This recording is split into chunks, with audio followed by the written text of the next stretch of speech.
মরতে হয় যাও। জান্নাত জাহান্নামের মাঝখানে একটা জায়গা আছে, জায়গাটার নাম হলো আরাফ।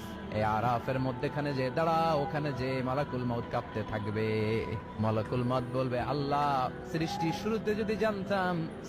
শুরুতে যদি জানতাম সবাইকে মৃত্যুদান করার পরে রূহ কবজ করার পরে আমাকেও মরতে হবে, তাহলে এই কঠিন দায়িত্বের ব্যাপারে আপনার কাছে ক্ষমা চাইতাম।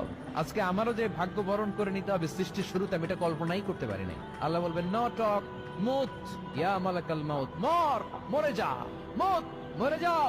বলার সাথে সাথে মালাকুল মাউত এক বিকট চিৎকার হাঁকিয়ে মরে যাবে। মালাকুল মাউতের চিৎকারটা সেদিন এত ভয়ঙ্কর হবে, বিষ্ণু ঈসা ইসলাম বলেন, ওই চিৎকারের আওয়াজ যদি পৃথিবীর মানুষেরা কান দিয়ে শুনতে পেত, তাহলে কিয়ামত সংগঠিত হওয়ার জন্য আলাদা করে ইসরাফিলের সিংহার প্রয়োজন হতো না। ওই চিৎকারের আওয়াজে প্রতিটা মানুষ কানের পর্দা ফেটে ওই জায়গায় লাশ হয়ে পড়ে যেত। এবার ডানে বায়ে সামনে পেছনে উপরে নিচে কেউ নাই, একজন ছাড়া। জোরে বলতে হবে, তিনি কে?